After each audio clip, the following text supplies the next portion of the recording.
Israel का Benjamin Netanyahu ने अब जो खबर सोशल मीडिया पर शेयर की है दोस्तों, मुझे नहीं लगता जब से ये युद्ध शुरू हुआ है तब से अब तक कोई भी ऐसी खबर बेंजामिन नेतन्याहू ने अपनी तरफ से लोगों के संग शेयर की होगी। क्योंकि बेंजामिन नेतन्याहू ने साफ तौर पर यह बात कही है कि मेरा दिल अंदर से टूट चुका है और मैं भी इस वक्त रो रहा हूँ। इस तरह की खबर जो है बेंजामिन नेतन्याहू ने खुद इस खबर को शेयर किया है और ख़ुद उसने इस बात को बताया है कि मेरा दिल अंदर से टूट चुका है। अब आप लोग समझ सकते हैं, जब बेंजामिन नेतन्याहू ने इतनी बड़ी बात कही है कि उसका दिल अंदर से टूट चुका है और वो रो रहा है, तो वजह बहुत बड़ी होगी। क्योंकि ये जेनोसाइड, ये नरसंहार पिछले जितने भी टाइम से ये चलता आ रहा है, पूरी दुनिया इसको देख रही है कि इजराइल ने किस कद्र गज़ा के ऊपर हमला किया है, गज़ा के बेकसूर मुसलमानों को अपना निशाना बनाया है। लेकिन अब खबर ये सामने निकल कर आई है कि इजराइल का बेंजामिन नेतन्याहू साफ तौर पर ये बोल रहा है कि उसका दिल अंदर से टूट चुका है। दरअसल खबर क्या है आप लोग यहाँ पर पढ़ सकते हैं। युद्ध के बीच मारा गया इजरायली मंत्री का बेटा, पीएम नेतन्याहू बोले मेरा दिल टूट गया। गाजा में ऑपरेशन के दौरान आईडीएफ के 2 जवानों की मौत हो गई। इसमें इजरायली मंत्री गादी इसैनकोट के बेटे गैल मीर इसैनकोट और 55वीं ब्रिगेड के 66 तो 23वीं टोही बटालियन के सार्जेंट मेजर जोनाथन डेविड डिच का नाम शामिल है। इसके अंदर साफ तौर पर दावा किया जा रहा है कि इजरायली मंत्री का बेटा जो है इस ऑपरेशन के अंदर मारा गया। यानी गज़ा के अंदर जो ऑपरेशन के नाम पर बच्चों का जेनोसाइड करने के लिए वो शख्स वहाँ पर गया हुआ था, इजरायली मंत्री का बेटा वहाँ पर गया हुआ था। बेकसूर मुसलमानों को अपनी बंदूक की नोक पर डरा धमका कर उनका अपहरण करने के लिए वहाँ पर गया था। वो जहन्नम वासिल हो चुका है। उसको गज़ा के अंदर जो मुजाहिद मौजूद हैं उसने उस शख्स को जहन्नम पहुंचा दिया है। पूरी खबर क्या है आप लोग यहाँ पर पढ़ सकते हैं। वहीं मंत्री के बेटे की मौत को लेकर इजराइल के पीएम बेंजामिन नेतन्याहू ने भी एक्स पर पोस्ट किया है। उन्होंने लिखा मेरा दिल टूट गया है।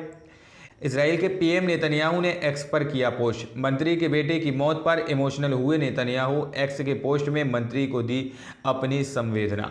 मंत्री के बेटे की मौत पर इमोशनल हुए नेतन्याहू। उत्तर गाजा में मारे गए इजरायली जवान को लेकर नेतन्याहू ने एक्स पर लिखा लहना और गाड़ी इसैनकोट सारा और मैं आपके बेटे गैल की मौत से दुखी हैं। हम आपके साथ रो रहे हैं, हम आपको गले लगाते हैं।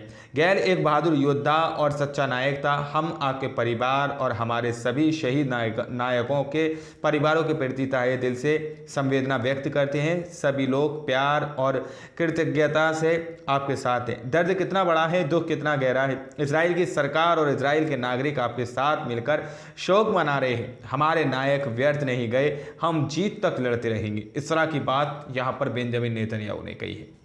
आगे यहाँ पर कहा गया है इस दौरान 3 अन्य सैनिक भी गंभीर रूप से घायल हो गए और उन्हें इलाज के लिए अस्पतालों में भर्ती कराया गया।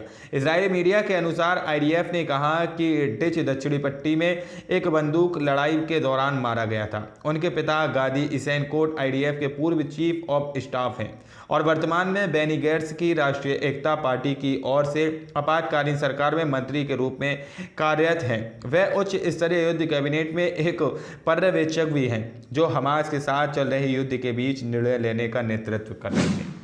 आप लोग समझ सकते हैं, यहाँ पर साफ तौर पर दावा किया जा रहा है कि ये जो 2 लोग मारे गए हैं, इजरायली मंत्री का बेटा भी उसमें शामिल है। उनके अलावा इजराइल के 3 और अन्य सैनिक बहुत ही गंभीर रूप से जो है घायल हैं। उनको अस्पतालों के अंदर एडमिट कराया गया है। यानी कि कहीं ना कहीं अगर हम ये कहें कि इजराइल के ऊपर भी हमास के लड़ाके, हिजबुल्लाह और हूती संगठन के जो लोग हैं पूरी तरह से भारी पड़ रहे हैं। लेकिन इजराइल ने जब ये खबरें शाये की हैं, ये खबरें हमारे संग शेयर की हैं सोशल मीडिया पर, उसने इस खबर को शेयर किया है तो बात इससे कई गुना ज़्यादा बढ़ती है। क्योंकि यहाँ पर इजराइल की शुरू से ही ये आदत रही है कि वो अपना नुकसान जो है पब्लिक नहीं करता, पब्लिक के सामने शो नहीं करता। यहाँ पर सिर्फ और सिर्फ 3 सैनिकों की बात की जा रही है, 3 जवानों की बात की जा रही है कि वो गंभीर रूप से घायल है। अब आप लोग समझ सकते हैं कि बेंजामिन नेतन्याहू हौले हौले करके इस तरह के आंकड़े खोलता जाता है कि अब इतने लोग मर गए, अब इतने लोग घायल हो गए। यानी कि ये कम से कम तादाद बताता है। जो नुकसान इसके ऊपर होता है वो उस नुकसान को छुपाने की कोशिश करता है और इजराइल के लोगों को जो है खुश करने की कोशिश करता है कि हम हमास पर और गज़ा पर जीत हासिल करें। इस तरह की बात यहाँ पर कही जा रही है। लेकिन साफ तौर पर बात क्लियर की गई है कि वो बोल रहा है कि मेरा दिल टूट चुका है और हम भी तुम्हारे संग रो रहे हैं, बल्कि पूरा इजराइल ही रो रहा है। इस तरह की बात यहाँ पर कही गई है। खैर, आज की रिपोर्ट में इतना ही। बाकी आप लोग क्या सोचते हैं अपनी राय कमेंट सेक्शन में हमें ज़रूर दीजिएगा। मिलते हैं अगली वीडियो में, जब तक के लिए अपना ख्याल रखिएगा।